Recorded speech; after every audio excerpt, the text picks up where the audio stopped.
Bom, gente, já temos aqui, do outro lado da tela, ao pé do canhão, para conversar com a gente, como sempre, e eu cumprimento com alegria o professor e presidente do Instituto de Estudos Latino-Americanos, UIELA, na Universidade Federal de Santa Catarina, Nildo Ourix. Professor Nildo Ourix, bom dia.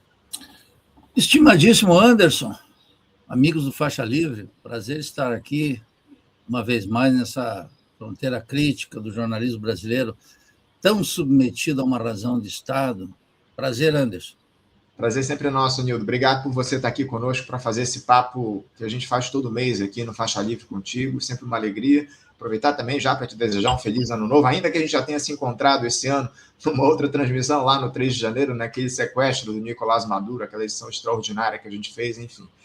Mas, Nildo, eu vou começar aqui esse nosso papo matinal falando um pouco sobre essa quadra da política nacional. Temos aí um ano importante para o país, ano de eleições presidenciais, eleições gerais, acima de tudo, onde o presidente Lula tenta o seu quarto mandato, em meio a disputas abertas aí com a extrema-direita, com a direita neoliberal, que faz parte desse governo, não dá para negar.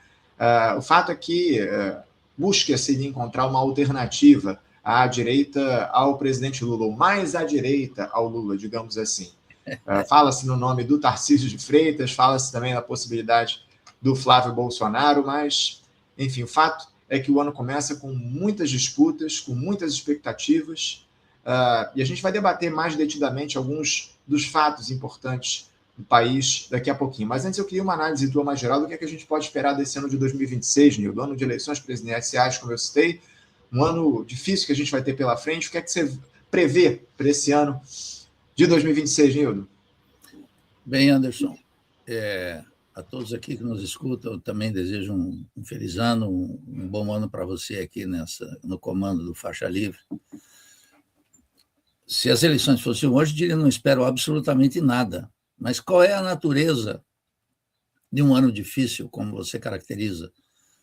É o fato de que, numa eleição presidencial, que obviamente é um momento que supõe-se deveria haver uma tentativa da população passar a limpo o país, fazer um balanço crítico. As eleições, mais do que uma possibilidade, constituem um bloqueio a essa necessidade do país. O país navega sem uma referência crítica, orientada pela hegemonia liberal. Uma hegemonia liberal de ultradireita, que há muito tempo chama de um ultraliberalismo, e uma hegemonia liberal da esquerda, que eu chamo de uma esquerda liberal. É fácil observar isso, mesmo para aqueles que são mais empedernidamente lulistas ou que têm um apego especial pela consciência ingênua, né? Ou daqueles que, de maneira muito perversa, querem ver o lado bom em tudo, até mesmo na pior desgraça, né? Então, as eleições se avizinham rapidamente, não é? Sem uma perspectiva crítica para o povo brasileiro. As eleições se insinuam, uma vez mais, como uma peça de dominação e alienação, e não como uma peça de politização e organização popular. Por quê? Porque os partidos políticos há muito estão submetidos a uma razão de Estado e não obedecem mais aos reclamos populares.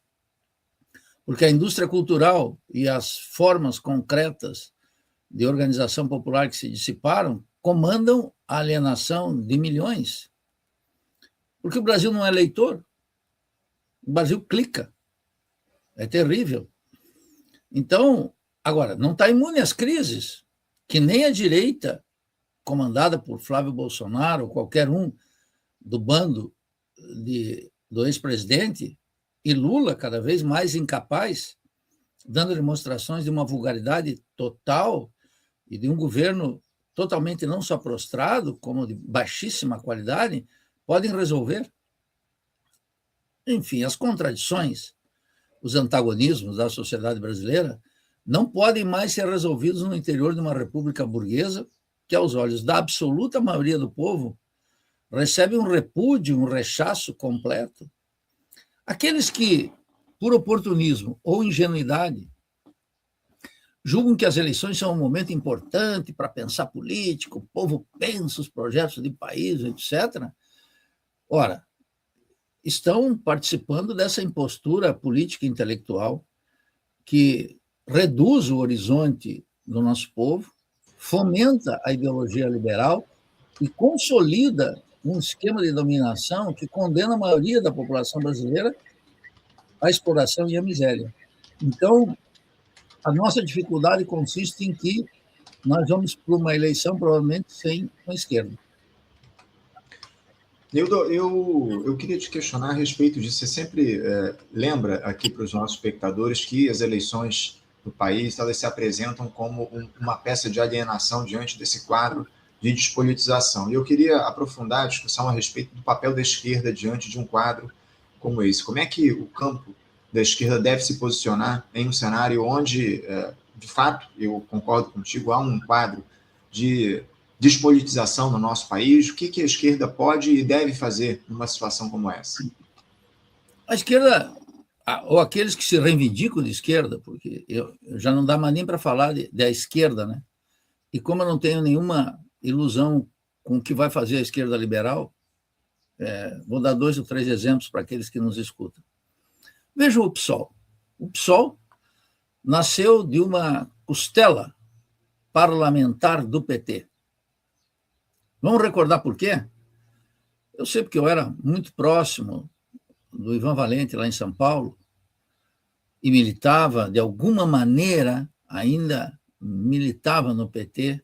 Logo em seguida eu saí do partido em janeiro, junto com muita gente. O PT nasceu de uma reforma que Lula, paz e amor, fez contra os trabalhadores na Previdência. Fez a reforma da Previdência que a burguesia queria. E que vai continuar querendo até extirpar definitivamente o sistema previdenciário ou degradá-lo ao ponto de que não faça diferença para a segurança dos brasileiros na área da saúde, na área da velhice, etc. O PSOL balbuciou uma rebeldia.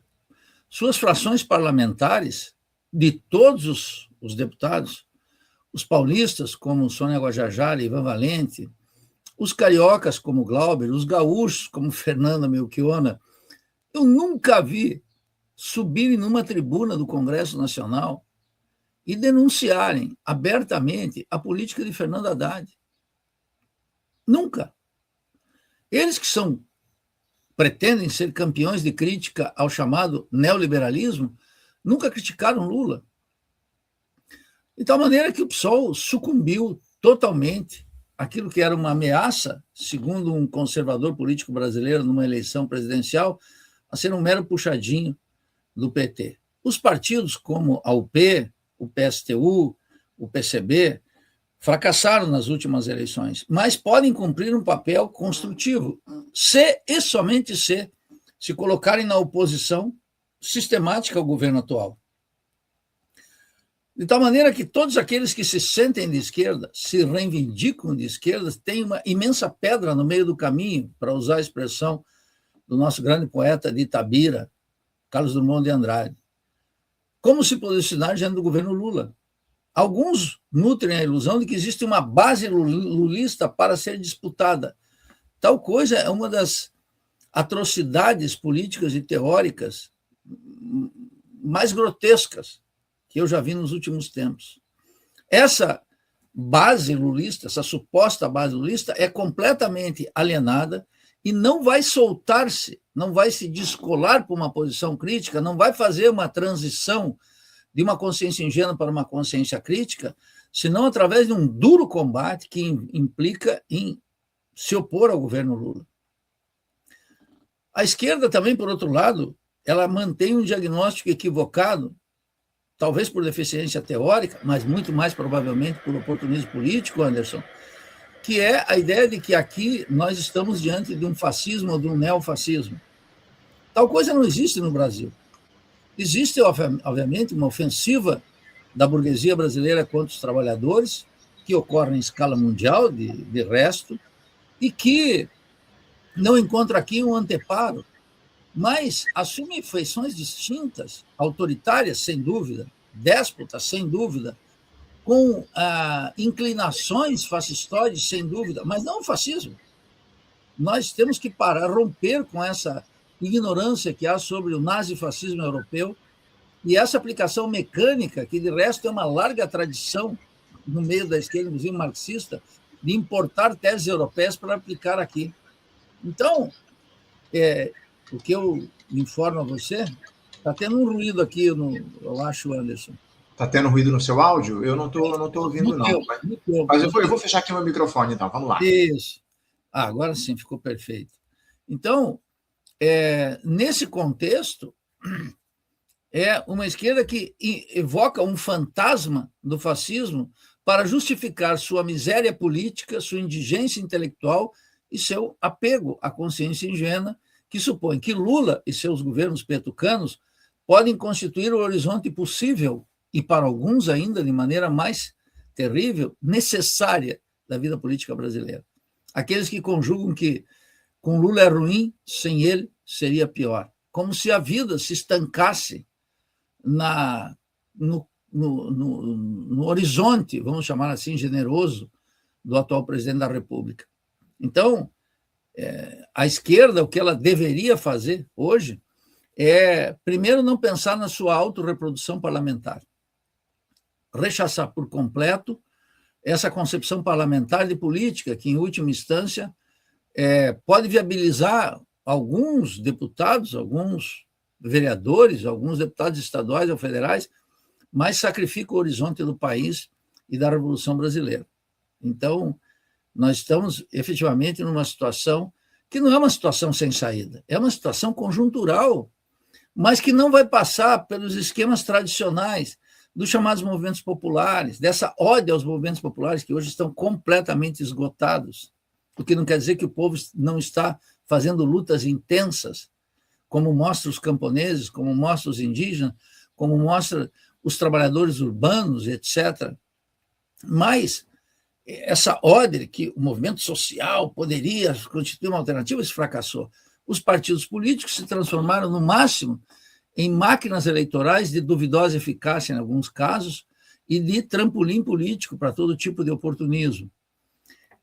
Essa crise geral, no contexto de uma república burguesa apodrecida, coloca a maioria do povo com uma desconfiança total dessa política oficial. E aqui vem algo fundamental, Anderson. O Lula sempre diz que não há saída que não seja pela política, e que o bolsonarismo, ou a direita, seria a negação da política. Não, é a negação da política burguesa, a despeito de eles simular um caráter antissistêmico ou antiburguês que agradou milhões de brasileiros, especialmente aqueles mais ofendidos e humilhados, aqueles mais explorados, aqueles sem uma tradição de luta, sem vínculos concretos com o fazer da política ou com um determinado horizonte de política. Então, por dentro desse sistema, não há mais saída.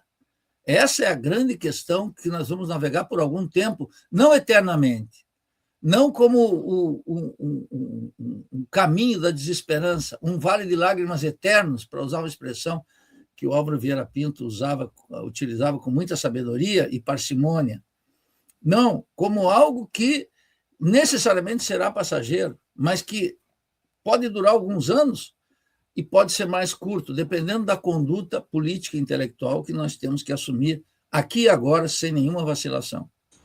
Tá certo. E só para avisar aqui o pessoal, temos muita chuva aqui no Rio de Janeiro desde ontem, então talvez a interferência possa ser produzida por conta do barulho da chuva, inclusive aqui na região onde eu apresento o programa. Nildo, eu queria falar um pouco a respeito dessa ida do Jair Bolsonaro na última semana lá para o presídio da Papudinha, uma decisão do Alexandre de Moraes que mandou o Bolsonaro sair de onde ele estava, na superintendência da PF lá em Brasília, para o presídio, para o complexo da Papudinha. Isso produziu muitas comemorações, eu diria, por parte de setores da esquerda aqui no nosso país. Eu queria te ouvir a respeito disso, o efeito simbólico dessa ida do Bolsonaro para cumprir pena lá na Papudinha, ele que vai para um apartamento, eu diria, de mais de 60 metros quadrados, vários cômodos, enfim, coisa que muito brasileiro que tem a sua casa própria não tem. Mas eu queria que você falasse um pouco a respeito dessa ida do Bolsonaro para Papodinha e o efeito simbólico e político desse movimento que foi produzido a partir da decisão do ministro Alexandre de Moraes. Anderson, quando essa categoria do simbólico entrou na linguagem da esquerda, eu torci o nariz. Porque isso entrou aqui, se eu não estou equivocado, muito através de um francês chamado Pierre Bourdieu. Não só ele talvez tenha sido aquele que teve maior apreço. E esse efeito simbólico era, na verdade, uma negação da interpretação da luta de classes em tempo real e como ela realmente ocorre. O fato fundamental, até agora, é que Jair Bolsonaro foi condenado e está preso.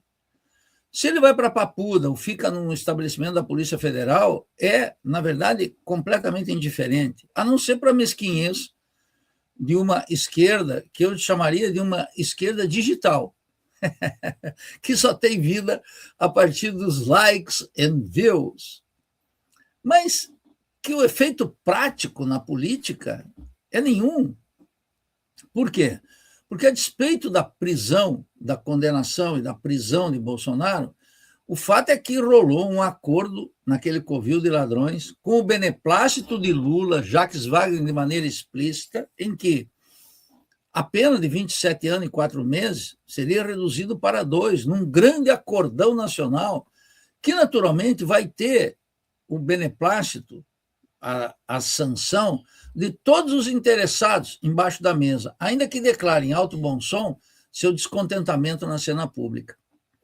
Então, a política vira um teatro de simulação que o povo vomita, o povo não gosta, nem quem está a favor de Bolsonaro e nem quem está contra. Todos aqueles que gritavam sem a anistia nos atos presidenciais, que é a base ingênua do lulismo e do petismo, a base alienante do lulismo e do petismo, toda essa gente tem que engolir ou virar de lado, dar de ombro, sobre o fato de que rolou um grande acordão que a gente não sabe qual vai ser o corolário. Não sabemos ainda, não é? Está em curso esse acordo é muito forte, porque a tradição de fazer uma política por cima, que não encontra o hálito popular, o protesto popular independente, em relação a essas duas alas do liberalismo, da direita e da esquerda, de Bolsonaro e de Lula, não incidiu na política. Então, o efeito simbólico, eu diria, é nulo, porque a vida, a luta de classes, depende muito pouco disso. Claro que uma foto, uma imagem, e me chegou a imagem do local onde o protofascista estará preso, ela cumpre funções. Mas vamos pensar uma coisa, vamos pensar num exemplo que esse povo gosta. Mussolini foi preso, foi devidamente executado e esquartejado. E a primeira-ministra da Itália é uma adoradora de Mussolini e é uma fascista. Quer dizer, a foto, o simbólico, ele só ocorre depois que a coruja de Minerva voa. Quer dizer, só depois de que a luta de classe estabelece o que está acontecendo. E essa palavra final, ou esse capítulo avançado, não está decidido entre nós. E não adianta derrotá-los eleitoralmente, ou inclusive mandá-los para a prisão, porque a maquinária que está em curso no Brasil, de uma transição de um desenvolvimento capitalista industrial para um de natureza rentística, cresce de maneira acentuada com a contribuição dos dois bandos. Veja que Lula está contentíssimo e lutou como um desesperado para aprovar um acordo entre a Europa e o Mercosul que aprofunda a dependência científica, tecnológica e produtiva, que fortalece a fração agrária do capital aqui dentro, que torna o Brasil, na surrada metáfora das redes digitais, um fazendão e degrada, portanto, o emprego da juventude, o desenvolvimento científico e tecnológico, a alienação cultural que vem desse mundo rural num país que é completamente e definitivamente urbano.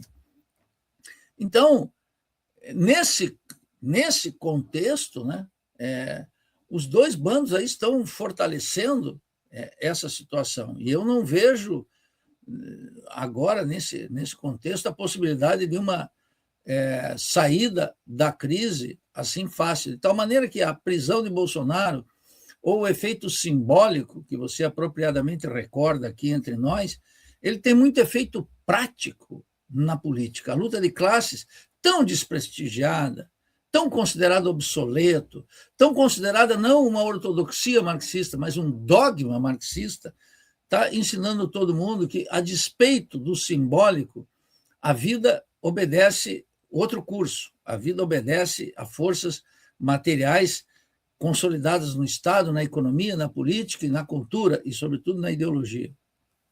Nildo, eu já queria entrar aqui na discussão a respeito desse caso envolvendo o Banco Master, envolvendo o Banco Central, o Supremo Tribunal Federal, enfim, uma polêmica enorme que tem dado aí ao longo desses últimos tempos, especialmente pela atuação do Supremo Tribunal Federal, do STF, a cargo do ministro Dias Toffoli, né? Tivemos aí o ministro tomando algumas decisões no sentido de tentar barrar ou dificultar o trabalho da Polícia Federal nessas investigações, enfim, parece que há irmãos ali do Dias Toffoli que têm interesse nesse caso do Banco Master, também o Alexandre de Moraes com a esposa dele ali, fazendo um contrato multimilionário com o banco, enfim, o Supremo está encrencado nessa situação envolvendo o Banco Master, bem como a classe política, boa parte do Congresso tem ligações ali, digamos assim, a turma do Centrão com o Banco Master. Eu queria te deixar à vontade para falar um pouco sobre esse caso, especialmente a atuação do STF e do ministro Dias Toffoli nesse episódio.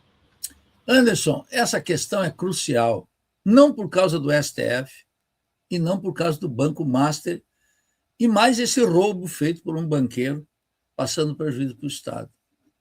A reflexão sobre esse ponto é fundamental por causa da atuação do Banco Central. O economista Joseph Schumpeter afirmou certa vez, e ele não é nenhum marxista, mas era um sujeito razoavelmente lúcido quando trabalhava a história. Sua teoria do desenvolvimento econômico é horrorosa, mas a sua História das Doutrinas Econômicas, um livro póstumo, segue sendo muito bom, aconselho que todos que possam leiam. Ele afirmou que o Banco Central tinha que ser hermético, muito discreto, porque se abrir, revela que o rei está nu. Ora, o epicentro dessa crise não é o Banco Master. Eu quero oferecer aqui a contramão de tudo que estão dizendo. É o Banco Central e a autonomia do Banco Central. Aquilo que alguns dizem de maneira muito precipitada e errônea, a independência do Banco Central, contra a qual Lula não lutou, afirmou categoricamente nas eleições, mentiu nas eleições, para colocar lá esse aprendiz de feiticeiro que é Galípolo, que já é um office boy dos banqueiros. O Banco Central está capturado por um sistema bancário diminuto, concentrado, monopolizado, centralizado, que domina a cena e tem a seu favor a dívida pública do Estado brasileiro. Esse é o epicentro da crise. Claro que tem uma fraude gigantesca aos olhos do povão, porque 12 bilhões na dança trilionária da economia brasileira, do desenvolvimento capitalista, é uma migalha, mas exibe algo fundamental: não deixe um banqueiro sem controle. Acaso o Bradesco, o Itaú, aqueles bancos, o BTG Pactual, do seu Haddad, do André Esteves, acaso eles estão sendo bem fiscalizados? Não no sentido de uma ação especulativa, não, naquilo que é normal, não no abuso, mas no uso. Duvido muito. O Banco Central, há muito tempo, é cúmplice de um esquema de valorização financeira, de acumulação financeira, que espantaria alguém formado no Banco Central na década de 60 e 70, no desenvolvimento capitalista, quer nos países centrais ou nos países periféricos, que eram bancos centrais responsáveis pela estabilidade monetária e pelo crescimento, ou seja, pelo controle da inflação e pelo nível de emprego. O Banco Central aqui no Brasil, desde a FHC, foi ganhando margens de autonomia, com Lula escrachou, depois com Temer, com Bolsonaro, e agora com Lula novamente, deram total controle do Banco Central para os banqueiros. Verifique, você que está duvidando disso, está achando muito herege ou descabida a minha análise, o consenso rapidamente automático que se formou nos grandes monopólios de comunicação de todas as redes, mas especialmente da CNN e da Globo, em defesa do Banco Central. E o efeito, como você recorda aqui, Anderson, fenomenal, que já ocorreu no Congresso, todas as frações parlamentares, todas elas, blindando o Banco Central. Quando a análise tem que estar no Banco Central. Bom, eu não posso deixar de comentar, porque já afirmei 1000 vezes aqui, contra a consciência ingênua, contra aqueles que pensam que a defesa da democracia foi feita pelo Xandão e etc., que eu não tenho uma molécula de confiança no Supremo Tribunal Federal. E o caso da esposa do ministro Alexandre de Moraes, ou do Fux, que você mencionou, do Fux não, quem é que você mencionou aqui? Do Dias Toffoli, e eu não quero mais versar sobre individualmente, porque a corte inteira é um desastre. Joga contra os interesses populares. É uma corte que se especializou em legalizar aquilo que os ingênuos chamam ofensiva neoliberal, quer dizer, aprofundar o caráter de superexploração da força de trabalho no Brasil. Então, o fenômeno, eu não tive tempo, porque por um conjunto de outros atributos, mas na próxima semana eu quero começar a estudar com detalhe toda a história dessa trama, Anderson, e poderia voltar daqui umas 3 ou 4 semanas a falar com os ouvintes do Faixa, posso me comprometer com isso, para mostrar como o Banco Central é o problema, mas ninguém está investigando o Banco Central, não só se foi tardia a intervenção, se foi justa, se estava jogando pela estabilidade ou estava com temor de colocar um risco sistêmico. Não! Como que o Banco Central não está regulando o sistema? E quando regula, regula em favor dos interesses monopolizados do sistema bancário brasileiro. Então, além de todas essas características que você mencionou, atentem para o fato de que o sistema midiático brasileiro blindou o Banco Central e sacrificou naturalmente um banqueiro, porque um banqueirinho daquele, o que conta nessa trama? Nada.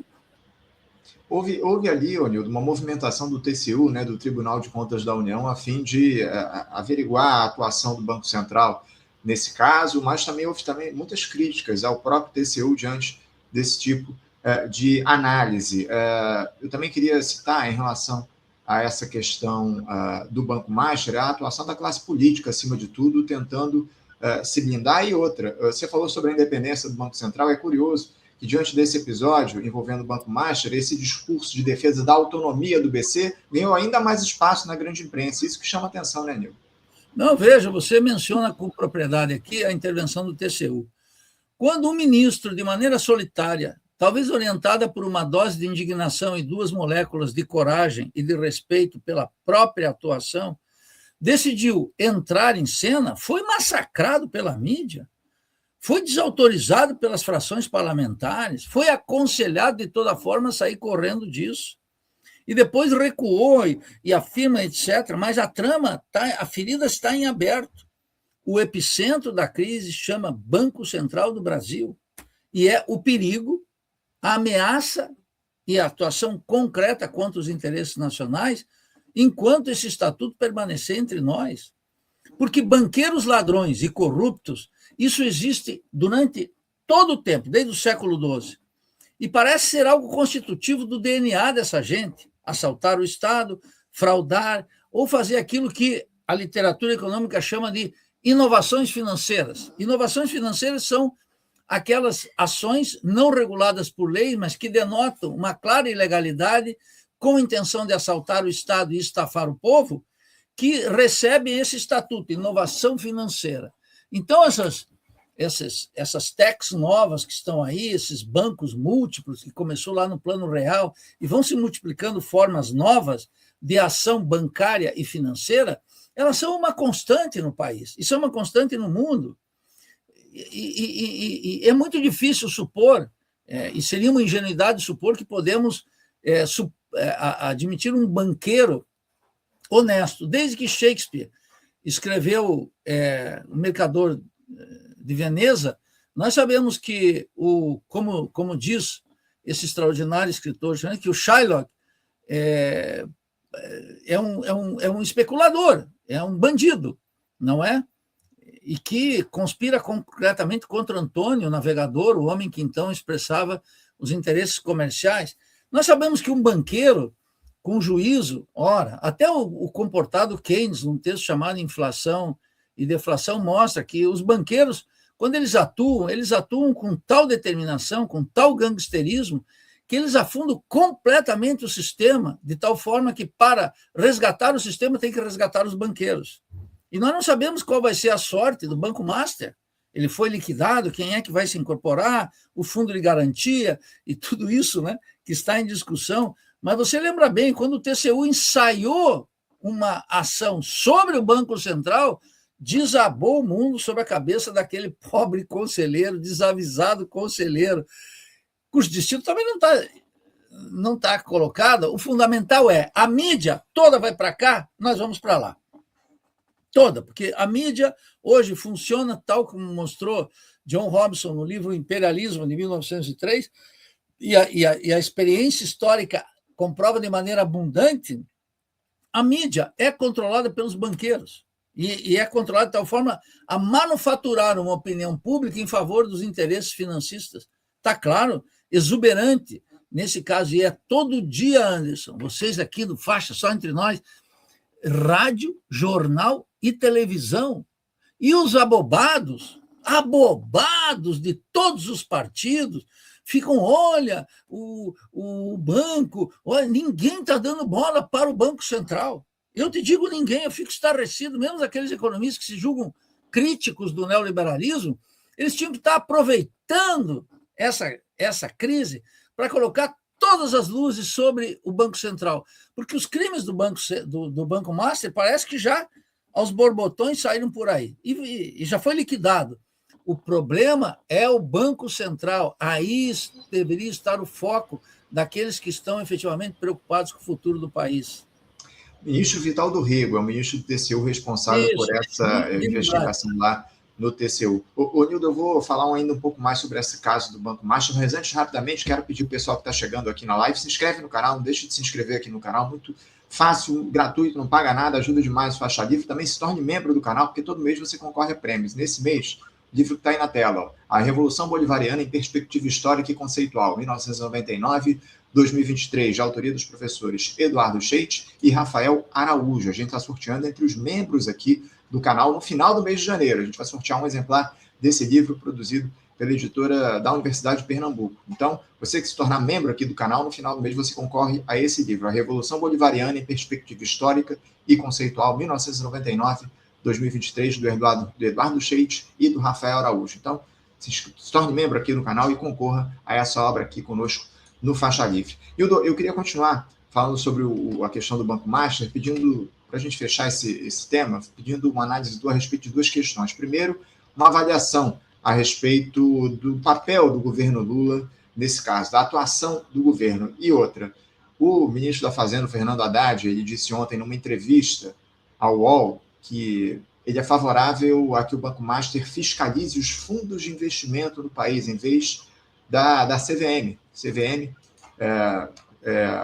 que atualmente investiga, fiscaliza esses fundos de investimento, regula o mercado de capitais, dando mais poder ao Banco Central. A defesa do Haddad é que o Banco Central tenha mais poder na fiscalização desses fundos de investimento. Atualmente, o BC regulamenta e fiscaliza as instituições financeiras e o sistema bancário, o CVM regula, fiscaliza o mercado de capitais, como eu disse aqui, bolsa de valores, fundos de investimento, empresas e profissionais desses negócios. O Haddad também defendeu, Nildo, o Gabriel Galípolo, dizendo que ele herdou problemas da gestão do Campos Neto e defendeu a política fiscal desse governo. Acredite nisso. Enfim, eu queria que você falasse um pouco... Do jeito que vai, Anderson, do jeito que vai, esse governo e o Haddad vão acabar culpando ao Pedro Álvares Cabral.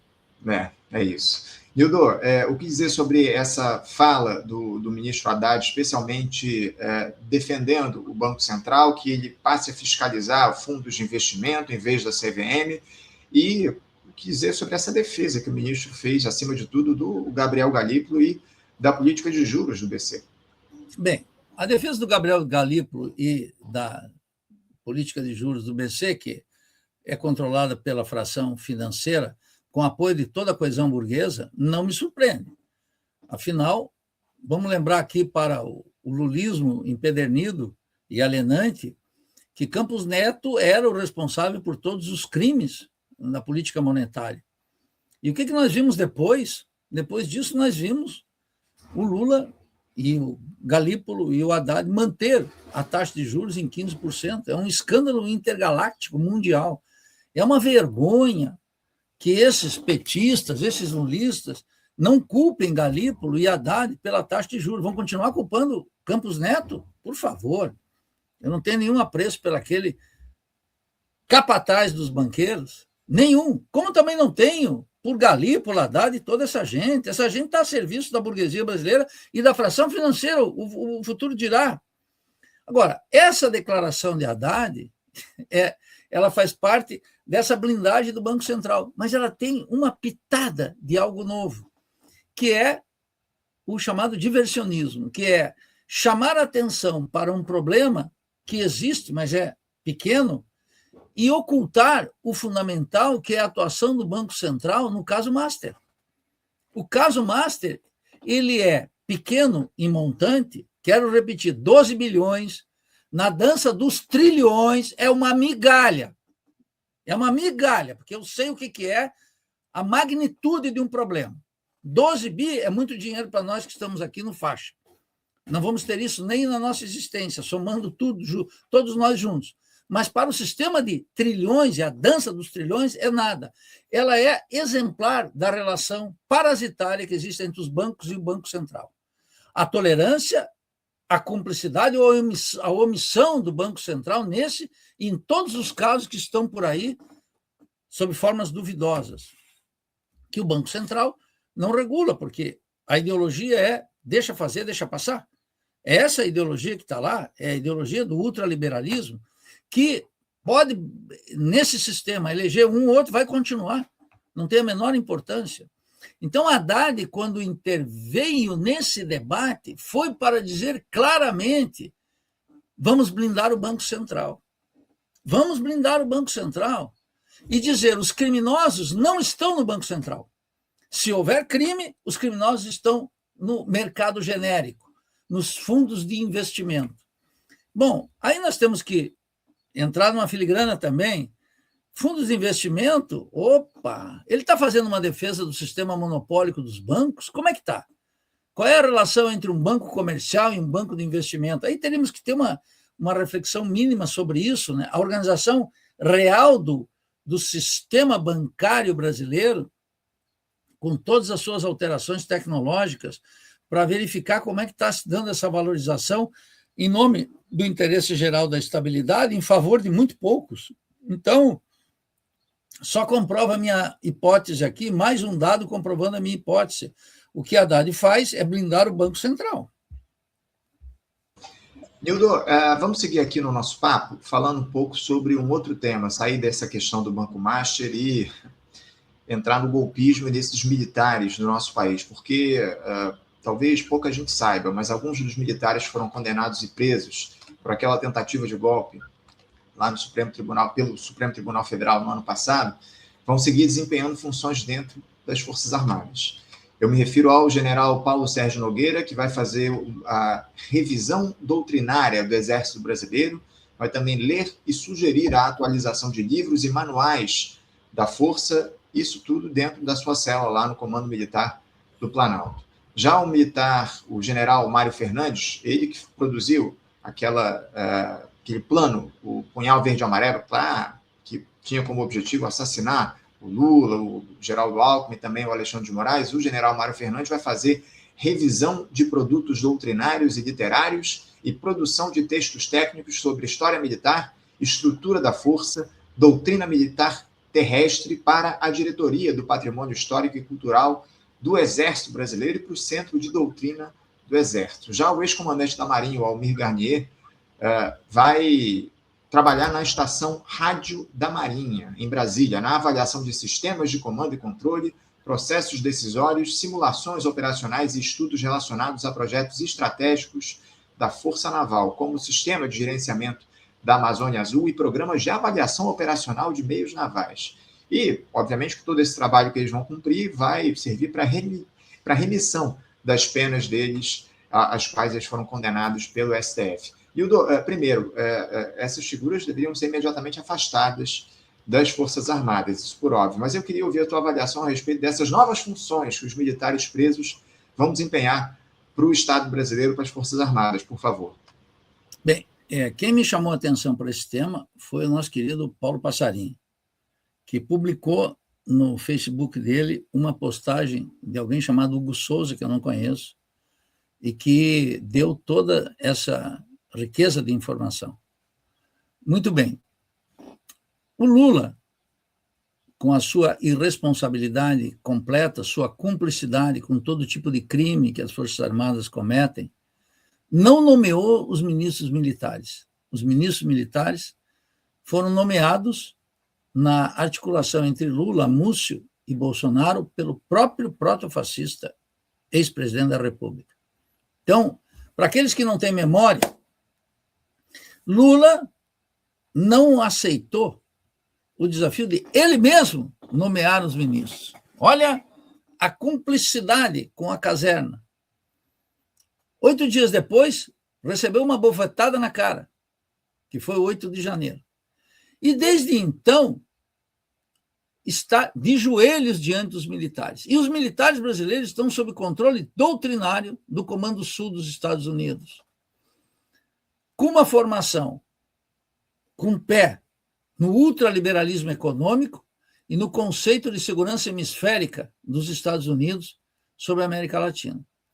E Lula, de maneira muito disciplinada e cúmplice da política externa dos Estados Unidos, não rompe nem com um, nem com o outro. Nem é seu objetivo, nem é seu propósito. Aplica as teses fundamentais elaboradas desde FHC, aprimoradas por Michel Temer na Ponte para o Futuro e avançadas com Paulo Guedes. Segue igual, uma demonstração clara, meu caro petista lulista. É o seguinte, a taxa de juros está em 15%. E qual é a justificativa? Qual é a justificativa? Nenhuma. É a continuidade da política econômica derivada da economia política do rentismo. Então, como o Lula não toca nesses dois pilares, não pode tocar nos militares. E vejam, aqueles generais condenados estão tendo que se explicar nos tribunais, estão tendo que se explicar em alguns setores das Forças Armadas, já são premiados para cuidar, meu caro, da doutrina.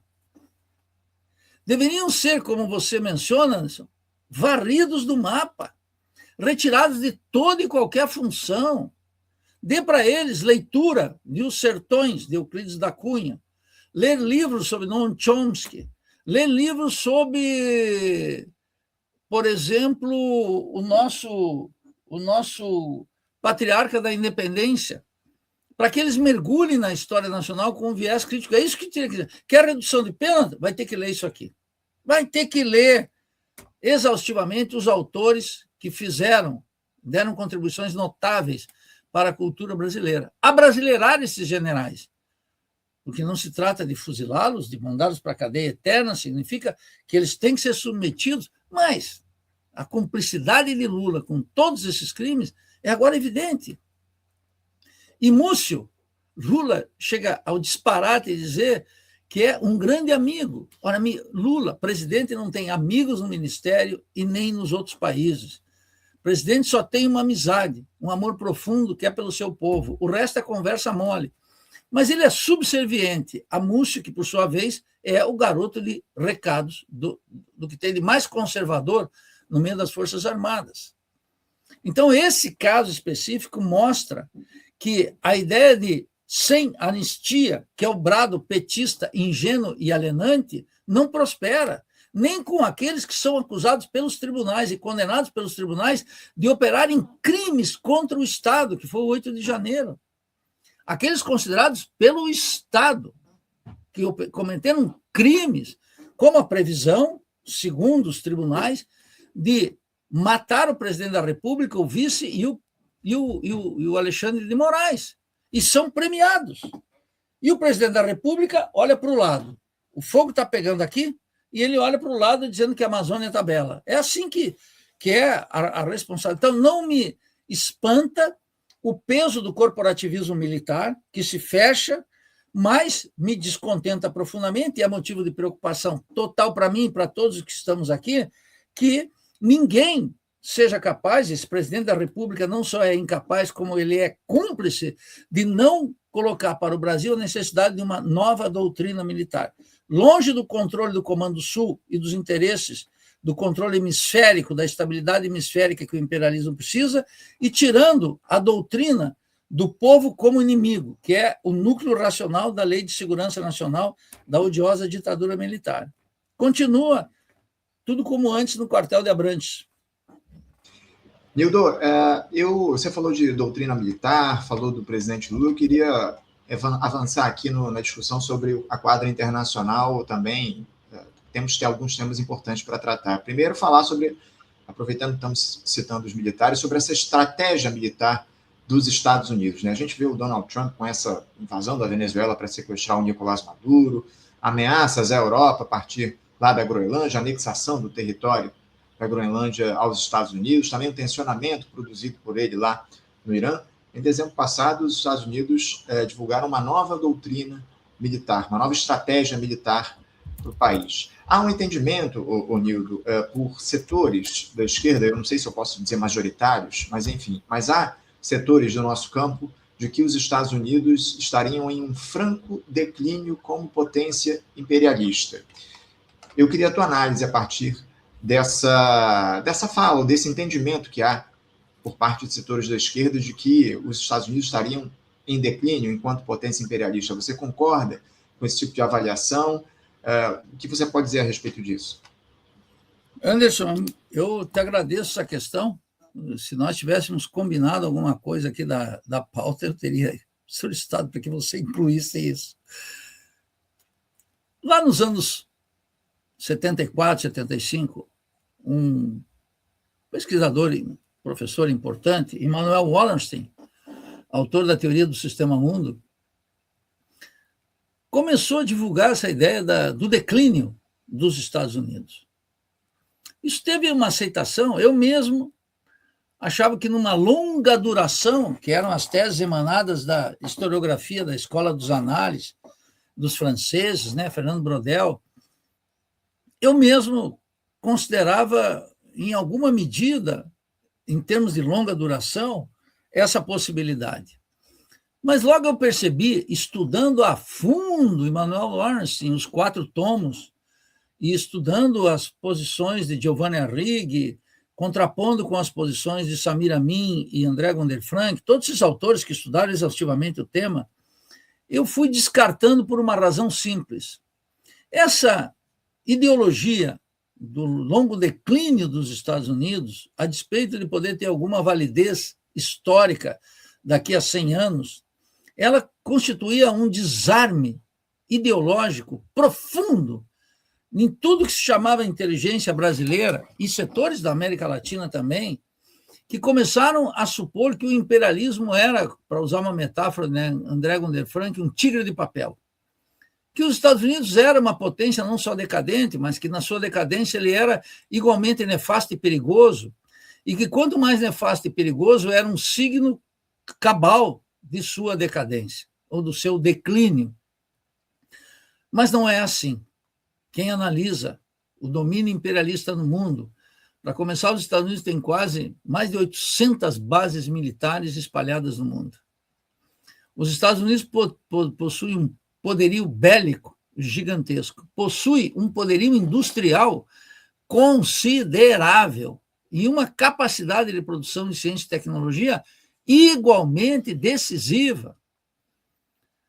Claro, vamos reafirmar, a China, com o chão da fábrica, com a coesão interna, sob o domínio do Partido Comunista Chinês, com aquela ampla região que envolve Indonésia, Vietnã e todos aqueles países, uma ampla área, com ampla população, com a revolução nos transportes, com a fase avançada da revolução científico-técnica, que eles conseguiram fazer uma endogenia, eles constituem uma ameaça real no reino da produção. Como isso será no futuro, não sei. Os Estados Unidos têm capacidade de se recuperar, não descarte isso. Vamos assumir que existe um declínio como tendência histórica. Ainda assim, nós vamos sofrer mais 50, 60, 80 anos desse declínio com hegemonia estadunidense. Com hegemonia estadunidense, e nós, na América Latina, vamos sofrer particularmente com isso. Então, a ideia que alguns possuem, certamente ingênua, certamente irresponsável, de que o imperialismo não tem dentes para morder, não analisa a situação concreta da América Latina. E eu, para meu espanto, afirmo aqui que nem mesmo o ato terrorista, a ação terrorista contra a Venezuela e o sequestro do presidente Maduro moveu as consciências no sentido de estudar o imperialismo. A esquerda na América Latina, especialmente no Brasil, sofreu uma grave regressão política e intelectual, se afastou da análise concreta de situações concretas, verificar como é que é a dominação imperialista no Caribe, como é que é na República Dominicana, no Haiti, que sequestrou também o presidente Jean-Bertrand Aristide, como é que é na América Central, como é que faz o bloqueio à Nicarágua, como é que negocia com a Nicarágua, como é que faz a pressão e o alívio para as tensões na fronteira norte com o México, como é que atua em relação ao terrorismo de Estado da Colômbia, como é que fortalece propostas como a de Milei, de Bolsonaro, de Lula, como é que o imperialismo casa, como nós estamos vendo aqui na administração Trump, tem um apreço particular por Bolsonaro e por sua família, e alguns meses depois joga ambos na lata de lixo e estabelece uma relação química com Lula. E será que o petismo não aprendeu que Barack Obama considerava Lula o cara, that's the guy, e depois, no seu livro, desceu o cacete, sugerindo que era um corrupto completo? Os Estados Unidos, meus caros, não têm princípios nem aliados, têm vassalos e interesses. E, nesse sentido, Trump pode tanto namorar com Lula como jogá-lo para a cova dos leões. Essa ideia que nós temos no Brasil, que tem um declínio dos Estados Unidos e a emergência da China, com a qual temos que fazer alianças estratégicas, não passa de uma muleta ideológica de mau gosto que desarma e que nos tira o protagonismo. Quem é que vai enfrentar os Estados Unidos? Vai ser a força do nosso povo. Se não temos aqui uma força autônoma, sob nosso controle, sob nossa orientação, não há conjuntura mundial que possa nos favorecer.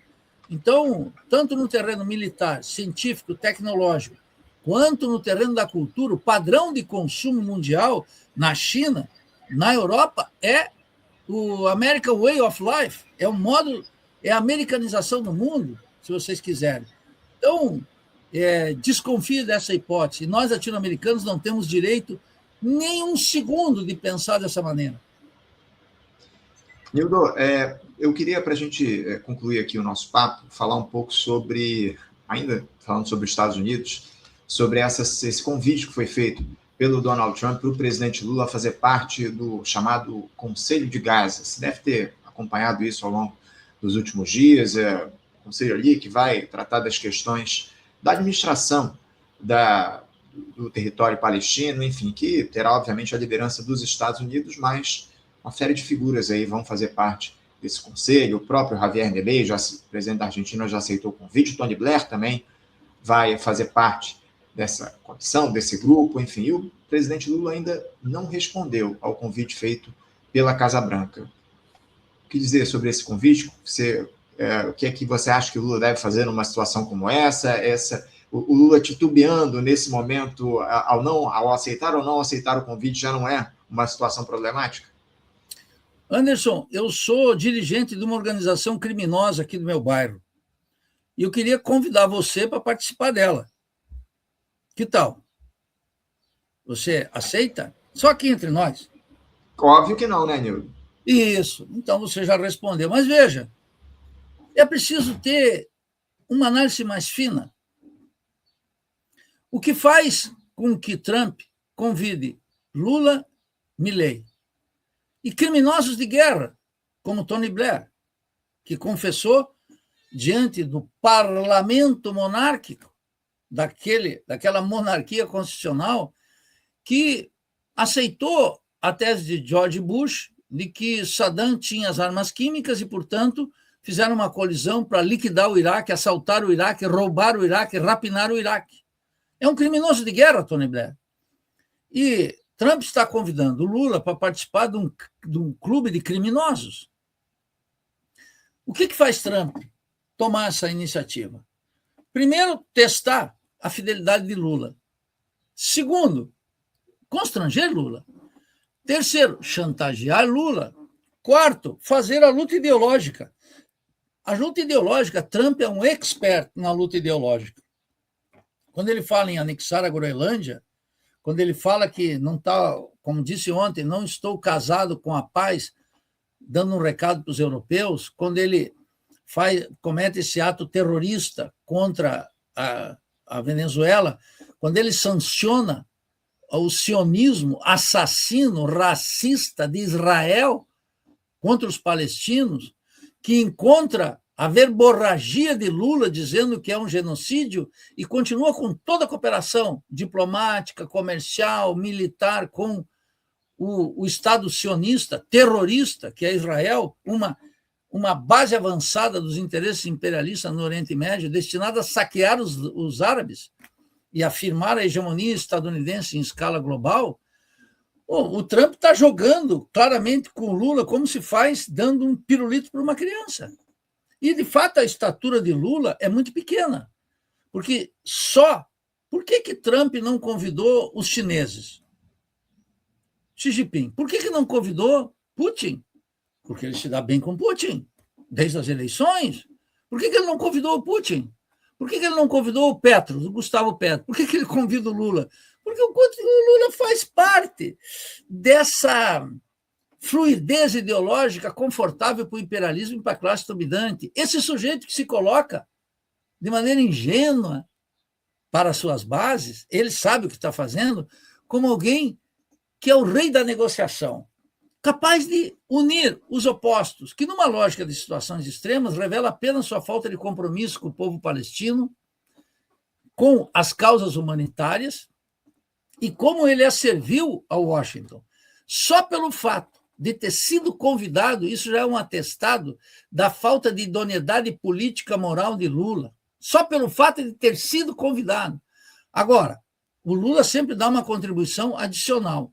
Pelo fato de tardar numa resposta e não ser uma resposta imediata, mostra o grau de compromisso com essa fluidez ideológica que favorece os interesses dos Estados Unidos e que, em alguma medida, o iguala, tal como Milei, como homem do sistema. O sistema não precisa ter alguém caricato como o Milei, necessariamente, ou Bolsonaro. Pode conviver perfeitamente com alguém como Lula e Dilma. Pode, tranquilamente. Um constitucionalista da USP como Michel Temer e um protofascista como Bolsonaro. Então, esse episódio, a despeito do seu futuro, o que eu ouço nos bastidores, eu não quero nem especular, porque aí sim me dá uma vontade de vomitar, mas eu fico pensando que só o convite já é uma constância da função que Lula serve para os interesses dos Estados Unidos. E o caráter tardio da resposta, seja ela qual for, já demonstra mais uma contribuição do lulismo e de Lula em especial, para o cinismo que orienta a política brasileira e a razão de Estado que governa a cabeça de Lula e o Partido dos Trabalhadores. Uma lástima. E, por último, como um amigo recordou, os primeiros que teriam que ser consultados seria o povo palestino. Mas, nesse caso, como demonstra a vida, isso é o que menos interessa na situação atual. Sem dúvida alguma. O pessoal está lembrando aqui no chat, Onildo, que o Trump convidou também o Vladimir Putin, presidente da Rússia. A Mari Almeida dizendo aqui, ele convidou o Putin. Enfim, o Putin deveria Aliás, o Putin ainda não respondeu também esse convite do Trump, não se sabe se ele vai aceitar ou não, mas acho pouco provável, né, Nildo? Bem, eu não sabia que ele tinha convidado o Putin, Uhum. mas no caso do Putin, o Putin tem uma estratégia que aqui no Brasil nem se compara, né? A Rússia está no tabuleiro mundial porque, em primeiro lugar, ela conta com uma tradição. Em segundo lugar, ela tem um arsenal nuclear. Em terceiro lugar, eles peitam os Estados Unidos em vários aspectos. Uma concretamente, foi a ocupação do território da Ucrânia e enfrentar a OTAN, que está de vassalo. O Putin tem antídotos e tem história que ele pode receber um convite dessa natureza e certamente, creio que Putin vai recusar essa proposta. E eu já não sei o que vai acontecer no caso de Lula, eu não sei, porque aqui essa ideia de que o Brasil tem que ficar equidistante de todos os polos para ser um negociador, até agora só favoreceu a política imperialista e não avançou em nada na causa mais importante no nosso tempo, que é a causa palestina, a causa nacional mais importante. Os palestinos têm direito a um Estado. Eu digo sempre, Israel não tem direito à existência enquanto o Estado palestino não for reconhecido. Ainda mais num cenário como esse, onde a ânsia imperialista avança aqui no nosso continente com o sequestro do Nicolás Maduro, as ameaças que o Trump faz aos países da América do Sul. Professor Nildo Aurix, eu quero agradecer demais a sua presença, sempre uma alegria contar com a tua análise aqui no nosso programa. Em breve, a gente certamente vai voltar a conversar no Faixa Livre sobre os temas importantes da quadra nacional, do cenário internacional contigo. Obrigado mais uma vez, uma boa terça-feira para você, meu grande abraço. Estimado Anderson, ouvintes aqui do Faixa, vocês estão comemorando aí o dia de São Sebastião do Rio de Janeiro, desse estado e dessa cidade que já foi o tambor do Brasil, que precisa recuperar sua tradição crítica, enfrentar as misérias do sistema político e se apontar como uma consciência crítica do povo brasileiro. Desejo um feliz aniversário para todos vocês. Até breve. Estou aqui sempre disposto a colaborar com o Faixa. Um grande abraço a você e a todos que nos escutam. Obrigado, Nildo. Feriado aqui no Rio de Janeiro. Feriado de São Sebastião, muito bem lembrado. Grande abraço, Nildo. Até a próxima. Conversamos aqui com Nildo Aurix. Nildo Aurix, que é professor e presidente do Instituto de Estudos Latino-Americanos, UIELA, na Universidade Federal de Santa Catarina, analisando temas da quadra nacional, do cenário internacional.